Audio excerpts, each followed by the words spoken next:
Hey guys, and welcome back to another Unfiltered Gamer board game review. Today's game up on tabletop is called Overlords of Infamy. Overlords of Infamy is 1 to 5 players, takes about 60 to 90 minutes to play, ages 13 and up. In Overlords of Infamy, you're basically playing as an evil overlord, and you will be choosing a location on the board, as well as gathering different hexes or little tiles, and be placing them down to collect resources to meet the means of the ends of what your goal is. Basically, you're trying to do things that are nefarious and evil, like lay the ground of the whole entire land of sprinkle glitter all over the ground. That's a really nefarious thing. Or blowing up the moon, and other quite interesting, whether they be knavery or villainy or even the domination aspects of the game. Throughout the game, you're going to be doing quests and world events are going to pop up, and you're trying to complete all this stuff while the hero is running around trying to stop you. In a 5-player game, you can actually add the hero as a playable character, but otherwise you're just going to be going across the board, gathering resources, placing tiles down, getting more units, as well as completing your quests, while all the craziness of the world-based event cards are going to be popping up doing different things. Well, anyway, that's the basic idea of Overlords of Infamy. Let me go and show you the game. So here we have David Zuckerman's and Christian Olsen's Overlords of Infamy in its full completeness. As you can see, you have a huge board here, which also has representing areas for a 3-player game, and on the opposite side is a 4-player game. And now to begin the setup, you're simply going to be choosing a character as well as its corresponding tile piece, and you're going to be placing it down in the location you're going to be going at. And yeah, it has like the double-sided aspect to it, like so you put it like that. And also, you'll be getting a certain type of meeple. You got green and you got blue, you've got red and you've got yellow over here. This is a Hero's Quest deck, which is going to be used for a 5-player game in which you can control this little hero here. Over here, you're going to also notice these are like legendary things you can acquire throughout the game, and they'll give you some kind of benefit. Sometimes you're going to require them for quests and whatnot. The quests are over here. You got knavery and villainy and domination, and as you collect these cards here, they're going to have requirements for you to complete them, and it'll tell you what you need in order to do so and what happens when you complete them, as well as a little bit of flavor text. As you see over here, there is these little chits here, or little tokens, that are going to be put on number 1 for the Infamy track, and as you collect quests, complete them, you're going to be going up this track to gather better quests and more difficult ones throughout the game, which will give you more points, which will lead to you winning the game. Not only that, but you're also going to have this Overlord card and player turn card. I believe it's one for each and every player, as well as over here you got all these different types of resources that you're going to be gathering throughout the game, and that's by using these map tiles. So once you've gone ahead and selected a player and placed it down in some aspect, then you can go ahead and start placing these things down next to them to try and acquire new resources. This is a carrot symbol, and this is a little moo cow symbol, and as you place your characters or little meeples on there, you can start collecting different resources to be able to complete your quests. All the while things are going on, the little hero here is going to be having a chance to move, and you'll be rolling this die here to go ahead and selectively move him to certain locations, and he can kind of mess with the overlords, or you as a player, and destroy your certain stuff, or make you go back, and all this nasty stuff. You don't want the hero to get you. He's the good guy, but he's the bad guy in this game. Not only that too, but as the turns progress and certain things happen, the world tension meter is going to go up, and these cards are going to be drawn, and they're going to do something unique every single time one's drawn. This one says all overlords immediately discard all of the water. Overlords cannot harvest water during their next turn, so water is going to be a very big commodity during this special event, and placing it here is going to be showing you the revealed world event. Nevertheless though, this is what you're getting with the game, all brilliant components, as well as this beautiful box here, Overlords of Infamy. Let me tell you how the turn is played. Okay, so let me tell you about how the turns work. It's a pretty simple thing, too. After you've set the board up, which I'll show you when we go down below, then you're going to begin your turns. And you have this handy-dandy sheet here. This is actually the reference sheet. The other thing here, this actually is for the hero player, or just simply adding the hero to the game with its special additional rules. But for the base game here, you're just going to get one of these big things, which is nice and easy to see. The first thing you do is at the hero phase, you start the turn, and if the world tension tracker is at 3, 6, or 9, you're going to roll the hero, and then move it to a certain spot, and it can destroy some stuff, which I'll show you later. Also now, after that, you're going to do your action phase, which is take 3 actions. And the basic actions are to harvest a resource or recruit a lackey. You could recall a lackey from the board. You can recall all your lackeys for 3 action points, which is all of your actions, or you can exploit the land, which is simply placing a land tile appropriate to where you have already placed land tiles. So it has to be adjacent to one of your land tiles you've already placed. And then after that, or instead of those, you have special actions too. You get Sweep for Infiltrators. If somebody puts one of their guys in your area, you can kill them all. You can activate a Plot Aftermath, which is basically on these plot cards that you'll be getting throughout the game. After you complete them, some of them will have Aftermath, and you can go ahead and use those abilities or special actions that they give you.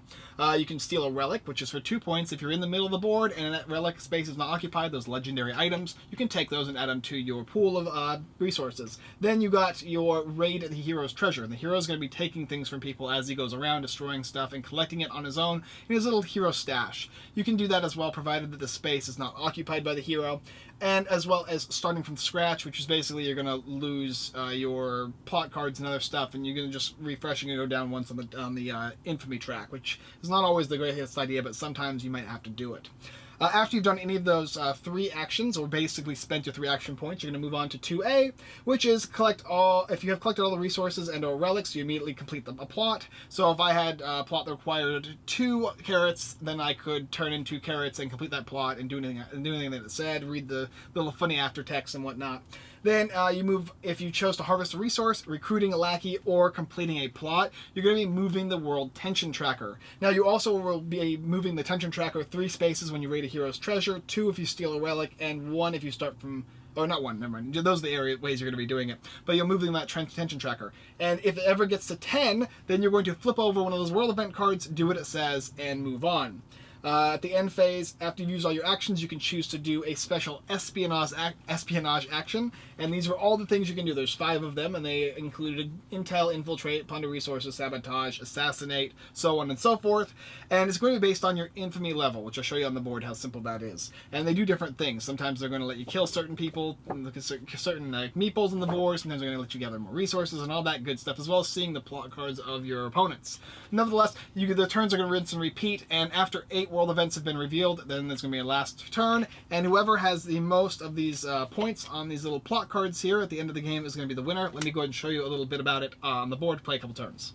Okay, so we're back onto the board, so I'm going to show you how the turns work, as well as you see the setup. All the characters have their pieces here, and they got their player board cards here. And what's interesting too is if you pick a character like maybe Waffles here, you're going to get something, a symbol that come up here. And that means that whenever you do that specific thing or gain a specific resource of that type, it's going to be doubled, so that's pretty cool. They also come with their own unique ability, and they all do different things. Some of them are going to give you more resources, or let you trade 2 for 1, and whatnot. At the beginning of the game, you're going to take 2 of these Knavery cards, which are found right here, and you're going to select one of them and remove the rest of them. So you get 2, pick 1.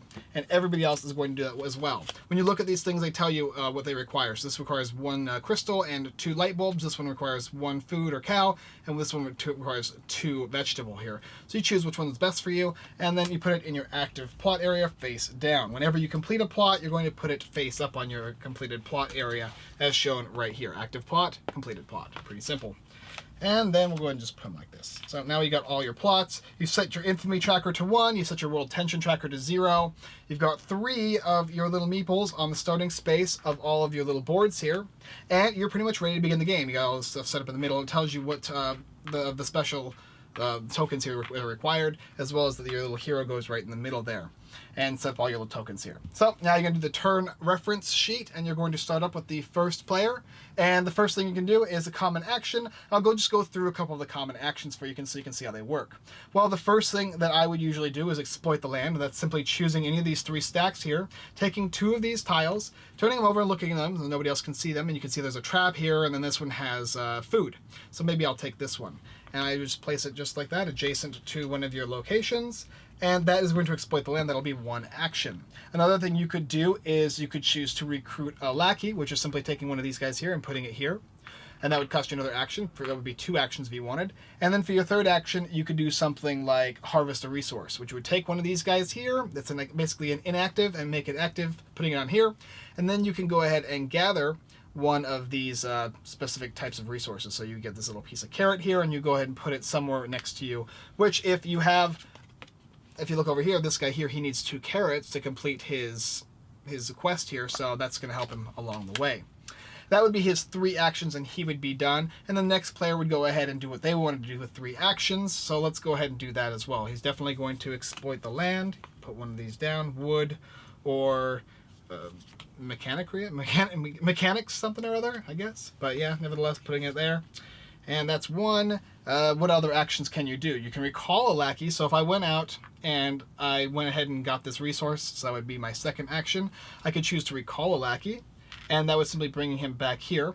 If, for instance, though, I had all 3 of my lackeys out, or a bunch of more tiles, if I had gone through the game and had more tiles out, and I had recruited even more lackeys, instead of just spending 3 actions to recall 3 of them, I could spend all 3 of my actions to recall all of them. So that's a pretty cool thing you can do, is recalling all your lackeys throughout the game. But nevertheless, you didn't have all these, but that's just an idea of what's something that you can do. Then the last thing you can do is recruiting lackey. That's simply placing that on there. Otherwise, the special actions are interesting. So you can infiltrate at certain points of the game, and it's going to be depending on what you're going to be using on the back of this board here.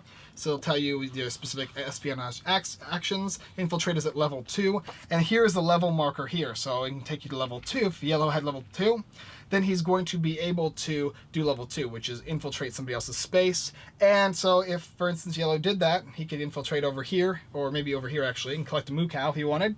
But then on red's turn, he can spend an action and sweep all of the infiltrators off of his spaces and putting it into the dead pile. So that's something that can happen.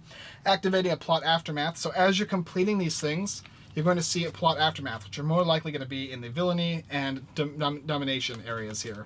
Let's go ahead and find one of them. Here's an aftermath. It tells you what it does. This one says, upon completing this plot, place a water on any one map tile in your zone of influence. The first time any overlord harvests a resource of that of one of these tiles, they collect the water as well. That's pretty good there.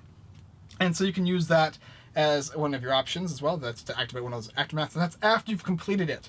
So whenever you complete a quest, you simply turn it over, give the resources up back to the bank, and put it over here. Then you're going to go ahead and draw 2 and choose 1 again. Now, as you go up on this infamy track, you're going to be pushing ahead on the where you can draw, and it tells you there's blue over here, and then you get yellow and red. So if you're on 3 and 4, you can take yellow. If you're on 5, you can take red, or any of those beneath.